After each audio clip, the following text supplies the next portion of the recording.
سلیمان علیہ السلام کا ذکر ہے، وہ داؤد علیہ السلام کے وارث تھے، بیٹے تھے، اور انہیں پرندوں کی بولیاں سکھائی گئیں۔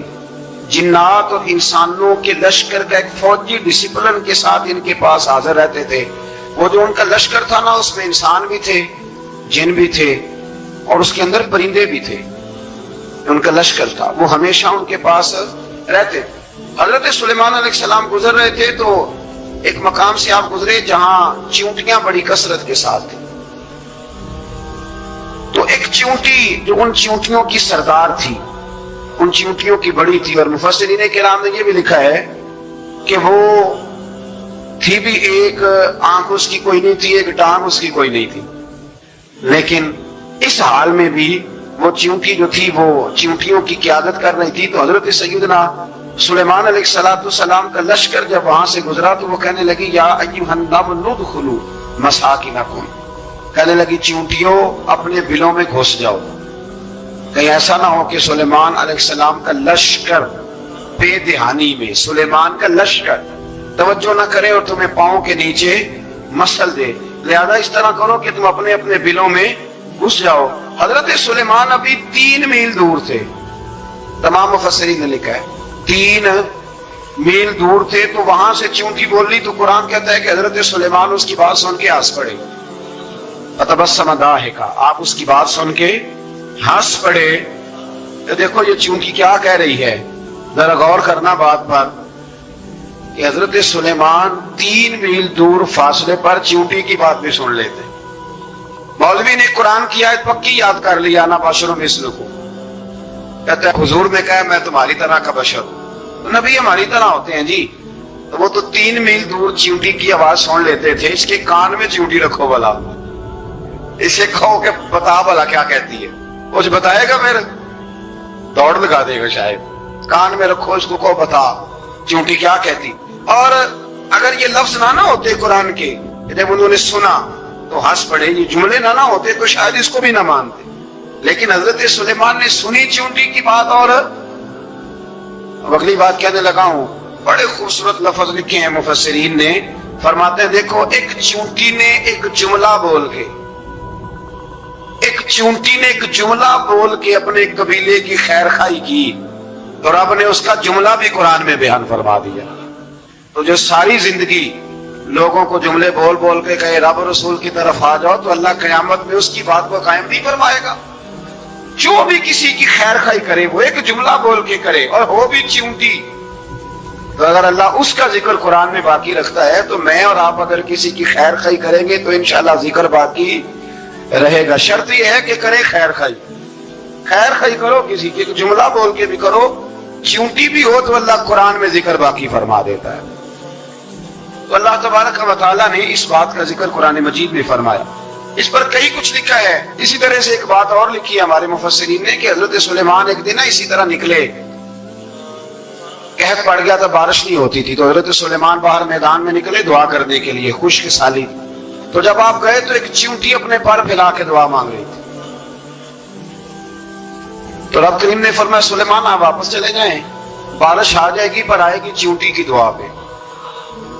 حضرت سلیمان نے عرض کی مولا میں بھی تو اتنا لشکر لے کے آیا ہوں نا، تو چلو ہمیں بھی دعا کر لینے دے، تو چیونٹی کی دعا پہ برسا دینا پر دعا کر لینے دے۔ فرمایا نہیں آپ واپس جائیں، دعا نہ مانگے۔ یا اللہ کیوں؟ فرمایا چیونٹی کا دل ٹوٹ جائے گا، وہ تو کہے گی کہ یہ سلیمان کے لشکر دعا پہ پھر بارش آئی ہے، تو آپ نہ کریں تاکہ اس کے دل میں یہ بات رہے کہ نہیں میرے رب نے میری دعا پہ بارش فرمائی۔ آپ جائیں، آج بارش آئے گی پر آئے گی چیونٹی کی دعا پہ۔ تو جو چیونٹی بارش کی دعا کرے قوم کے لیے، اللہ اگر اس کا ذکر قائم رکھتا ہے، تو جو اپنی قوم کے لیے ہدایت کی دعا کرے، اور کبھی کبھی گردن جھکا کے دیکھا کرو کہ دل میں رسول اللہ کی امت کا درد کتنا ہے۔ اگر کہیں حضور کی امت کا درد ہے تو پھر انشاءاللہ ذکر قیامت تک باقی رہے گا، پھر انشاءاللہ قیامت تک آنے والی نسلیں بھی آپ کا ذکر کریں گی اگر حضور کی امت کا درد سینے میں موجود ہے۔ اسی طرح سے پھر حضرت سلیمان کے لشکر میں نا ایک ہدہد نامی پرندہ بھی تھا، لشکر کا کارکن تھا پرندہ، ہدہد غائب تھا۔ تو حضرت سلیمان کہنے لگے کدھر گیا وہ ہدہد، نظر نہ آج آیا، سخت سزا دوں گا، یہاں تو کوئی اچھی خبر لائے گا۔ کیونکہ وہ ہدہد پرندہ جاتا تھا تو خبریں لا کے دیتا تھا، ورنہ سزا دوں گا۔ اتنی دیر میں ہدہد بھی آ گیا۔ تو یہ پرندے جو کارکن ہوتے ہیں بڑے سیانے ہوتے ہیں، کبھی بندہ ناراض ہو تو صحیح خبریں لے آتے ہیں۔ تو صحیح خبر لے کے آ گیا، آتے ہی آ کے بیٹھا تو اس نے حضرت سلیمان علیہ السلام نے کہا کہاں تھے؟ عرض کرنے لگا حضور میں ملک سبا گیا تھا، وہاں ایک عورت حکمرانی کرتی ہے، اس کا نام بلقیس ہے، بہت بڑے تخت پہ بیٹھتی ہے، 80 گز اس کا تخت لمبا ہے، 40 گز چوڑا ہے، اور شاید 80 من کے 80 ٹن اس کا وزن ہے۔ تو حضور وہ سورج کو پوچھتے ہیں۔ حضرت سلیمان نے فوراً خط لکھا، فرمایا جا کے اسے میرا خط دے دو کہ یا تو کلمہ پڑھ کے ہماری فرما بردار بن جائے ورنہ تیار ہو جائے، جو اللہ کے غیر کو پوچھتے ہیں ہم ان کے خلاف جنگ کریں گے۔ وہ جب لے کے گئے نا خط، یہ حدود گیا تو وہ میٹنگ کر رہی تھی، اس کے وزیر مشیر سارے بیٹھے تھے، اس نے جا کے خط پھینک دیا ملکہ بلقیس کی جھولی میں۔ اس نے خط پڑھا تو ڈر گئی، وزیروں کو بلایا۔ حضرت سلیمان، قرآن کہتا ہے حضرت سلیمان نے کہا تھا خط پھینک کے نا تو سائڈ پہ ہو کے سننا وہ کیا کہتا۔ بندوں کے لیے منع ہے، پرندوں کے لیے جائز ہے۔ بندوں کے لیے منع ہے سائڈ پہ ہو کے سننا، ہاں جس کی جاسوسی کی ڈیوٹی ہو، کفر کی جاسوسی، اس بندے کے لیے بھی جائز ہے۔ تو یہاں ایک تو وہ پرندے تھے، دوسرا کفر کی جاسوسی کر رہے تھے، سائڈ پہ ہو کے سننے لگے۔ تو ملکہ بلقیس کہنے لگی اب کیا کرنا ہے، یہ خط آیا ہے۔ وہ کہنے لگے ہم تیار ہیں، آپ حکم کریں، ہم لڑنے کو تیار ہیں، لڑیں گے۔ وہ کہنے لگی نہیں تیزی نہ دکھاؤ، قرآن مجید کہتا ہے کہ وہ کہنے لگی جب لڑائیاں ہوتی ہیں تو شہر تباہ ہوتے ہیں، ملک کھنڈر بن جاتے ہیں، لڑائی مسئلے کا حل نہیں ہے۔ انہوں نے کہا کہ میں نبی ہوں، ایک دفعہ آزما لیتے ہیں کہ نبی ہیں کہ نہیں، معاذ اللہ آزما لیتے ہیں۔ کہا کیسے؟ کہنے لگی تحفے تحائف بھیجتے ہیں، اگر مال پر دل للچا گیا تو پھر نبی نہیں بادشاہ ہے، اور اگر مال پر دل للچایا نہ تو پھر اللہ کے کامل بن گئے۔ یہ فرق اس نے اس وقت بیان کیا۔ اس نے 500 کنیزے، 500 غلام، بڑے شاندار لباس پہنا کے، 500 گھوڑا بڑا تگڑا، اس کے اوپر مال و اسباب رکھ کے تیاری کرا کے حضرت سلیمان کی طرف بھیجا۔ ہدہد پہلے سے خبر لے کے آ گیا، حضور اس نے یہ پروگرام بنایا ہے۔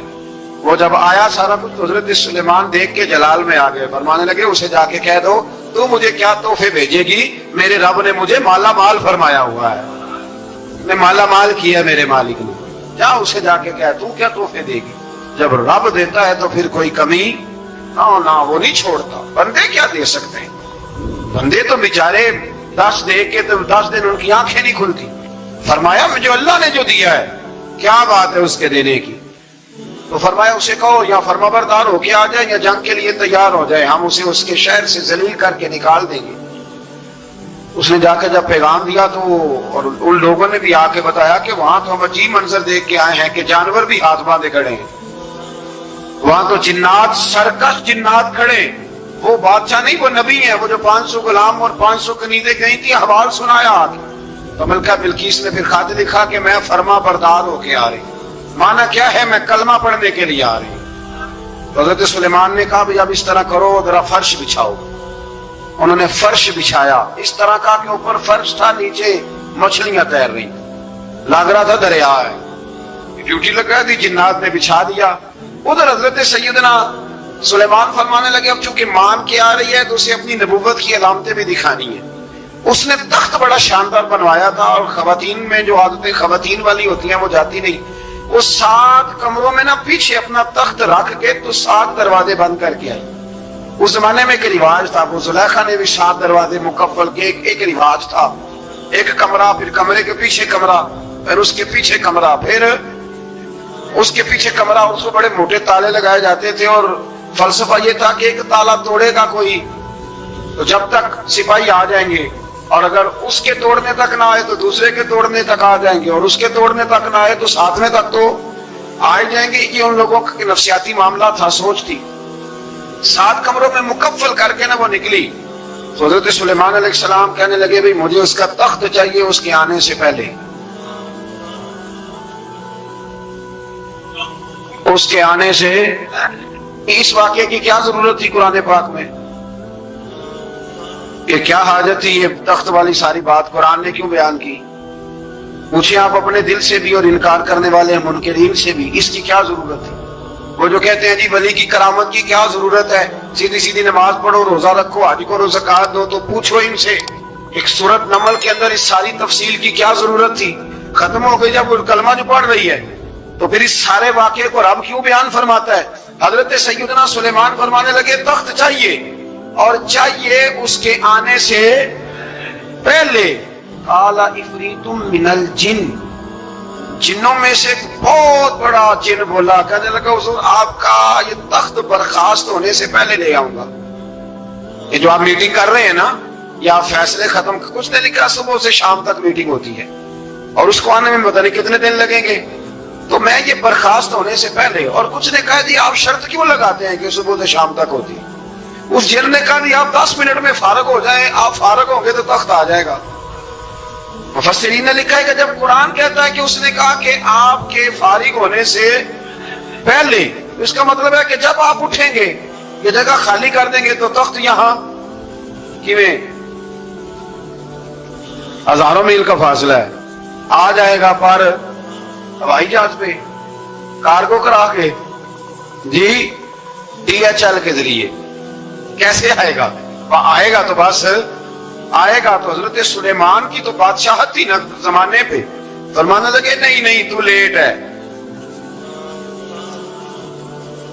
تو لیٹ ہے، تو ہمیں جانتا ہی نہیں ہے، تو سٹ تے پکڑا کوار گندر، اسی اور بھی بوٹیاں جاننے ہاں، یہ تو لیٹ ہے، ابھی ہماری طاقت اس سے زیادہ ہے۔ بڑی کمال بات لکھی ہے لکھنے والوں نے۔ ایک مفسر نے لکھا ہے کہ ابھی حضرت سلیمان نے غلاموں سے منگوایا ہے، اپنی بات کوئی نہیں کی، یہ حال ہے ان کے غلاموں کا، تو سردار کا عالم کیا ہوگا؟ حضرت سلیمان کہنے لگے بھی جلدی جائیے، قال الذی عنده علم من الکتاب انا آتیک بہ قبل ان یرتد الیک طرفک، تو اٹھا ان میں سے وہ جس کے پاس کتاب میں سے علم تھا، ساری کتاب کا بھی نہیں، علم من الکتاب، کتاب، وہ اٹھے جن کے پاس کتاب میں سے علم تھا، تو وہ اٹھ کے کہنے لگے حضور میں لے آؤں گا، کب؟ آپ کے آنکھ جھپکنے سے،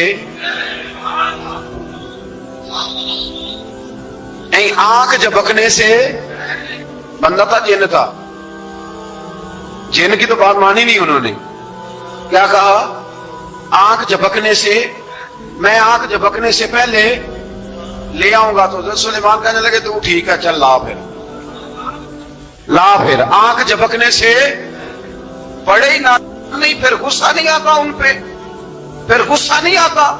میرے شیخ کامل، مرشد اکمل، شیخ بحر و بحر، حضور غوث پاک جیلانی، حضرت غوث اعظم یوں کر کے شاگردوں کو، مریدوں کو سبق پڑھا رہے تھے، پڑھاتے پڑھاتے ہاتھ آگے کیا، اور جب ہاتھ واپس آیا تو بھیگ گیا تھا سارا۔ تو شاگرد کہنے لگے حضور یہ کیا ہے؟ فرمایا تمہیں نہیں سمجھ آئے گی، چھوڑو تمہارے والی بات نہیں، خاصان دی گلامہ آگے نہیں مناسب کر دی، رہنے دو تم۔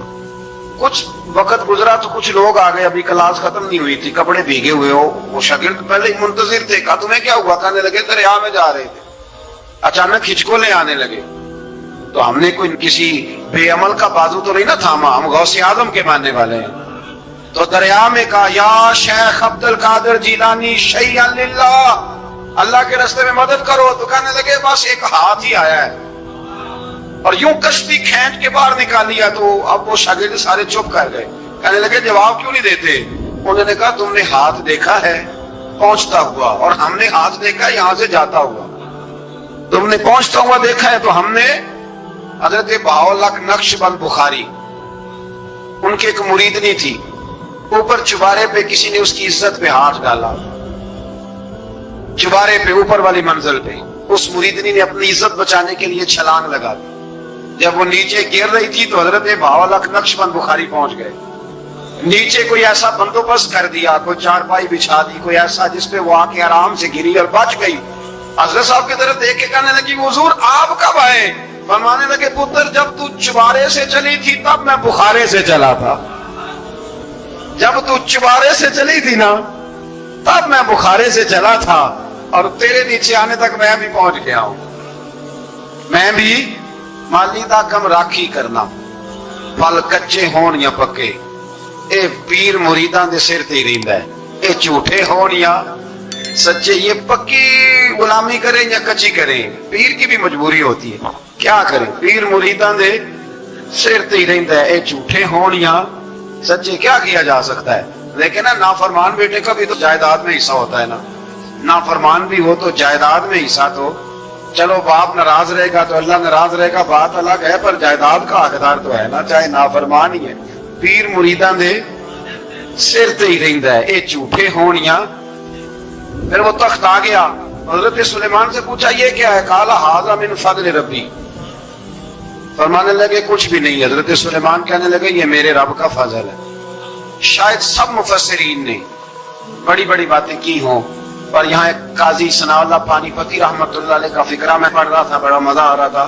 قاضی صاحب فرمانے لگے اس آیت پہ قاضی صاحب کہتے ہیں جن پر نرا فضل تھا اعظم من فضل ربی نرا فضل فرمایا ان کی تو اتنی طاقت ہے کہ وہ ہزاروں میل دور سے 80 گز لمبا 80 گز چوڑا تخت آنکھ جھپکنے سے پہلے لے آتے ہیں اور جن کے بارے میں اللہ فرماتے ہیں بشر المؤمنین بان لهم من اللہ فضلا کبیرا فرمایا محبوب اپنے غلاموں کو خوشخبری دے دے باقیوں پہ نرا فضل تھا ان پر تو فضل کبیر ہے ان پر تو بڑا ہی فضل ہے اللہ کا تو فرمایا جن پر فضل کبیر ہو ایک نہیں اس پر میں بڑے دلائل دے سکتا ہوں کرامات اولیاء پر میں بڑے ہی دلائل دے سکتا ہوں بڑے غوث اعظم رضی اللہ تعالیٰ عنہ کے بعد بادشاہ آیا تو کہنے لگا پیر تب مانوں گا جب سیب کھلائیں گے سیب کا موسم ہی نہیں تھا تو حضرت صاحب آتے ہی اسے کہنے لگے اب تو میری ولایت کو سیبوں پہ تو نانا تو ہو رہا تو سیب کھلائے تو ولی ہے نہ کھلائے تو ولی کوئی نہیں یہ تو اب میری ولایت کو سیبوں پہ تو نانا تو ہو رہا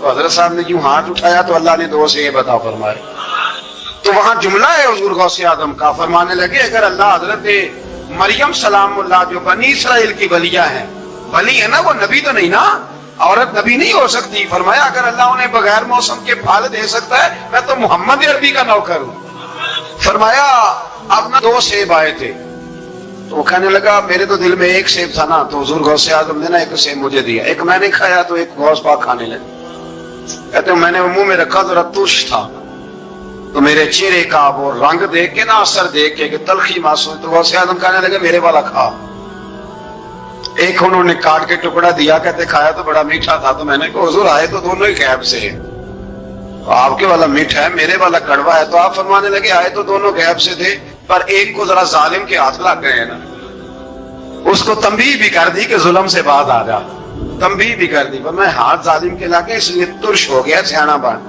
ایک نہیں 20 درجنوں لیکن پتہ نہیں کیوں لوگ اڑ گئے پتہ نہیں کیوں کٹ کے آ گئے کرامت اولیاء کے معاملے میں بالکل ابھی کسی حدیث میں یہ نہیں آیا کہ اس زمانے میں ولی ہوں گے تو اس زمانے میں ولی نہیں ہوں گے حضور نے فرمایا میری امت کبھی گمراہی پر جمع نہیں ہوگی اقبال کہتے ہیں اولیاء کیا ہوتے ہیں اولیاء کیا ہیں جواسیس القلوب اقبال کہتا ہے ولی کا بہت بڑا ولی تم نے دیکھنا ہو تو اس سے دیکھو جو تیرے دل کا جاسوس ہے چلو یہ مشکل بات ہے میں نہیں چھیڑتا لیکن جو تیرے وہ جاسوسی کرتا ہے پر کرتا ہے تیرے دل کی وہ تیرے دل کا جاسوس ہوتا ہے ولی اور اس پر حضور کی حدیث ہے فرمایا اس کی فراست قلبی سے ڈر یہ اللہ کے نور سے دیکھتا ہے ڈر اس کی فراست قلبی سے اللہ توفیق عطا فرمائے بہرحال اس ولی کا نام تھا آصف بن برخیا آصف بن برخیا یہ حضرت سلیمان کے وزیر تھے وہ آئی ملکہ بلقیس اور جب وہ آئی نا تو اس نے دیکھا کہ یہ تو آگے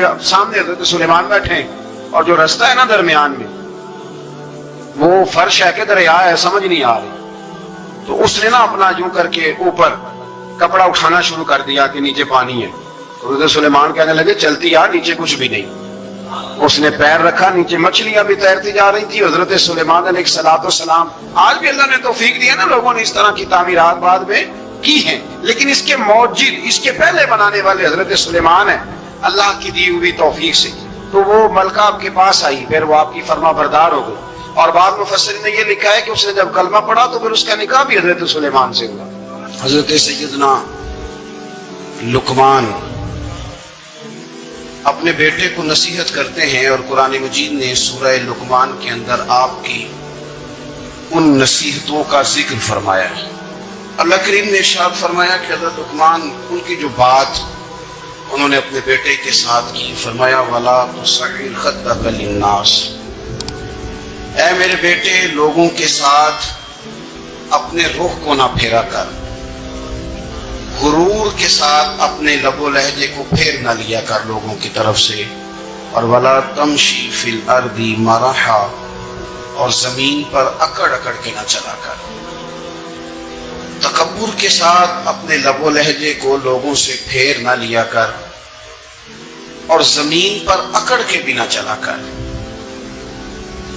جناب لقمان اپنے بیٹے کو نصیحت فرما رہے ہیں، اور اللہ نے اس کا ذکر قرآن مجید میں فرمایا ہے۔ اسلام ہماری تربیت کرتا ہے ہر موقع پر، اور ہمیں اسباق پڑھاتا ہے زندگی ساری گزارنے کے لیے۔ انسان کی بات کا دوسرے پر بڑا اثر ہوتا ہے، لیکن اس کی بات کے ساتھ ساتھ اس کے لہجے کا بھی بڑا اثر ہوتا ہے۔ کھانے کا بھی بڑا اثر ہے، لیکن کھانا آپ کس برتن میں رکھ کے دے رہے ہیں اس کا بھی بڑا اثر ہے۔ آپ نے کھانا کس طرح سجایا ہے، کس جگہ کسی کو بٹھایا ہے، اس کا بھی بہت زیادہ اثر ہے۔ اسلام یہ کہتا ہے کہ آپ کا جو لب و لہجہ ہے وہ ہمیشہ اچھے اخلاق والا ہونا چاہیے۔ لہجے جو ہوتے ہیں نا، لہجے، لب و لہجہ، وہ بڑی تاثیر رکھتا ہے، بڑا اثر رکھتا ہے۔ چھوٹا سا بچہ ہوتا ہے، دودھ پیتا ہے، ابھی نونہال بچہ چھوٹا سا، ابھی اسے پتہ نہیں ہے کہ کون سی بات کا کیا معنی ہے۔ اسی بچے کے آپ نے گال پہ محبت کے ساتھ ہاتھ پھیرا تو وہ ہنس دیتا ہے، لیکن اگر آپ غصے کے ساتھ اس کی گال پہ ہاتھ لگاتے ہیں تو وہ رو دیتا ہے۔ آپ میری بات کو سمجھیں گے، ابھی اس کو لفظوں کے مفاہیم کا نہیں پتا، معانی سے بھی وہ آگاہ نہیں ہے، معنی نہیں جانتا، پر آپ نے کس لہجے کے ساتھ اس سے پیار کیا یہ اسے پتا ہے۔ یہ جو لہجہ ہوتا ہے نا، لہجہ، اخلاق آپ کا، یہ بڑا اثر کرتا ہے۔ آپ نے گفتگو کی، لیکن اس گفتگو میں آپ کا انداز کیا تھا، لب و لہجہ کیا تھا۔ کچھ لوگ کہتے ہیں میں نے کوئی غلط بات کی ہے، بالکل ٹھیک بات کی ہے بھئی، آپ کی بات ٹھیک تھی، پر آپ کا انداز ٹھیک نہیں تھا۔ جہاں بات ٹھیک ہونا ضروری ہے نا، وہاں انداز ٹھیک ہونا بھی بڑا ہی ضروری ہے۔ آپ کے لہجے کا خوبصورت ہونا اور آپ کے لفظوں کا حسین ہونا بھی بڑا ہی ضروری ہے۔ اگر آپ تھوڑا سا معاشرے میں غور کریں تو کچھ لوگ ایسے ہیں جو طبعاً ہی بیچارے دنیا میں آئے ہی شکوہ کرنے کے لیے، ان کے لہجے سے نہ ترش روئی برستی ہے، تلخی ہے۔ وہ جی میں فلاں آدمی کے پاس گیا تو اس نے میری بات نہیں سنی، فلاں شخص سے میری ملاقات ہوئی، میں نے وقت گزارا پر وہ بندہ ٹھیک نہیں نکلا، فلاں کے ساتھ میں آگے بڑھنا چاہ رہا تھا پر میرے معاملات چل نہیں سکے۔ تو بھئی آپ دوسروں کو ناپتے اور تولتے رہے، آپ کو یہ دیکھ لینا چاہیے تھا کہ آپ کا انداز فکر ہی کہیں غلط نہ ہو۔ لہجے، اخلاق، یہ آپ کے لفظوں سے بھی زیادہ اثر بعض اوقات رکھتے ہیں۔ کسی نے کہا تھا کہ میرے لہجے میں غرور آیا تھا، اس کو حق تھا کہ شکایت کرتا تھا، میرے لہجے میں کچھ ایسا کہ جس پہ وہ بیچارہ پریشان ہو گیا، اب اس کا حق بنتا تھا وہ اس پہ شکایت کرتا۔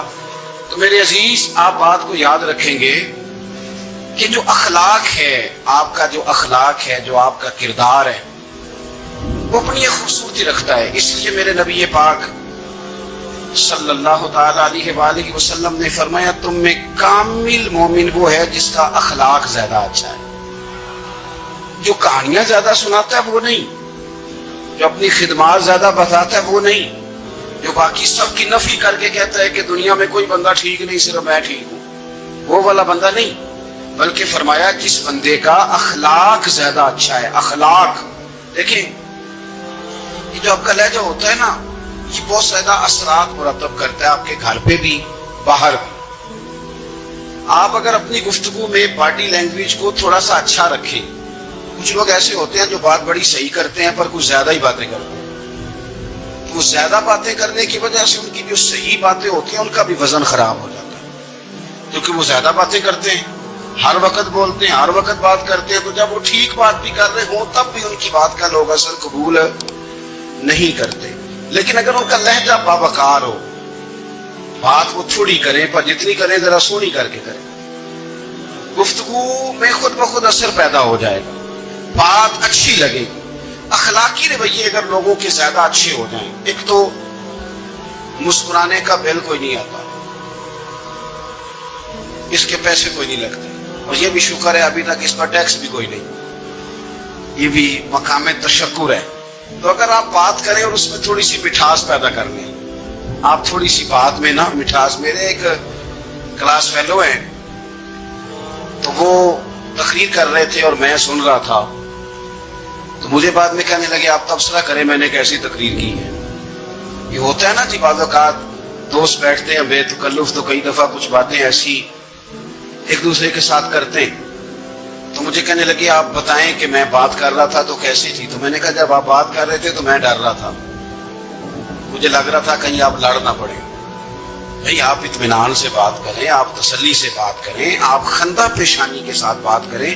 میرے نبی پاک صلی اللہ تعالی علیہ وسلم نے فرمایا، مسلم شریف کی حدیث ہے، حضور فرماتے ہیں نیکی کو کبھی چھوٹا نہیں سمجھنا، نیکی کو حقیر نہیں سمجھنا. کچھ نہ ہو سکے تو اپنے بھائی سے مسکرا کے بات ہی کر لیا کرو. بات کرو تو تمہارے لہجے میں ترش روئی نہ ہو. بعض اوقات آپ تلخ بات کرتے ہیں، آپ کا لہجہ تلخ ہوتا ہے تو آپ کی صحیح بات بھی قبول نہیں کی جاتی. لیکن اگر آپ کے لہجے میں مسکراہٹ ہو، آپ کے لہجے کے اندر خوبصورتی ہو، تو آپ کے اپنے بھی آپ کے بیگانے بھی سب کے سب آپ کی بات کو تسلی کے ساتھ سمجھنا وہ گوارا کریں گے. اسی طریقے سے ہمارا دل کرتا ہے کہ لوگ ہماری بات سنیں، ہمارے گرویدہ ہوں، ہم جو پیغام دینا چاہتے ہیں وہ پیغام لوگ اچھے طریقے سے قبول کریں، اس پر لوگوں کی توجہ زیادہ ہو، یہ ہمارا شوق ہوتا ہے. دنیا میں اب تو فیمس ہونے کا شوق بڑا بڑھ گیا ہے، اب بڑا بڑھ گیا ہے. اب تو لوگوں کو نا شاید لوگ مقبولیت اسی کا نام لیتے ہیں کہ میرے اتنے لائکس ہیں، اتنے فالوور ہیں، اتنے سارے لوگ ہیں تو شاید میں بڑا مقبول ہوں. یاد رکھنا، قابلیت سے زیادہ قبولیت ضروری ہوتی ہے. فالوور کیا کریں گے اگر رب بھی راضی نہ ہوا تو؟ لائکس کیا کریں گے؟ اگر تو قبول ہو جائے تو پھر چلو کسی لائکس کا بھی فائدہ ہے، کسی فالوور کا بھی. اور اگر قبول نہ ہو تو پھر کوئی فائدہ جنہوں پریتم اپنا آنکھ ہی نہ ہو، وہ اجے سہاگن ہو ہی نہیں. تو جب وہ قبول کر لے پھر تو بڑی بات ہے، اور اگر قبولیت نہ ہو تو پھر بڑے بڑے مجمع بھی کوئی فائدہ نہیں دیتے. ہماری خواہش ہوتی ہے کہ لوگ ہمیں جانیں، لوگ ہمیں پہچانے، ہمارا بڑا نام ہو، ہمارا بڑا ذکر ہو، ہمارے بڑے تذکرے ہوں. تو میرے نبی پاک صلی اللہ تعالی علیہ وسلم نے ارشاد فرمایا، حضرت ابو ہریرہ رضی اللہ تعالیٰ عنہ روایت کرتے ہیں، حضور فرمانے لگے تم مال کے ذریعے لوگوں کو اپنا گرویدہ نہیں بنا سکتے، پیسے دے کے لوگوں کو پیچھے نہیں لگا سکتے. کتنے کو دو گے؟ دیکھیں نا، پیسوں سے تو بندے کا لالچ شروع ہو جاتا ہے. ایک دفعہ دے، پھر دوسری دفعہ دے، پھر تیسری دفعہ دے. روز دیں گے تو بندہ راضی ہوگا، اور اگر آپ نے 99 دفعہ دیا، ایک دفعہ نہیں دیا تو وہ ناراض ہو جاتا ہے. تو کتنا کو لالچ پورا کریں گے؟ تو حبیب پاک علیہ الصلوۃ والسلام فرمانے لگے تم پیسے دے کے لوگوں کو اپنا گرویدہ نہیں کر سکتے، ہاں خندہ پیشانی سے، حسن اخلاق سے ملو گے تو لوگ تمہارے گرویدہ ہو جائیں گے. تمہارا اخلاق، تمہاری خندہ پیشانی، تمہارا اچھا کردار، یہ لوگوں کو گرویدہ کر سکتا ہے. مال و دولت سے لوگ گرویدہ نہیں ہوتے. تو ہمارا وہ جو روزمرہ کا لوگوں کے ساتھ تعلق ہے، لب و لہجہ ہے، میں نے دیکھا ہے بہت سارے لوگ ایسے ہیں جن کے ساتھ لوگ آنا جانا، ملنا بیٹھنا آہستہ آہستہ چھوڑ دیتے ہیں.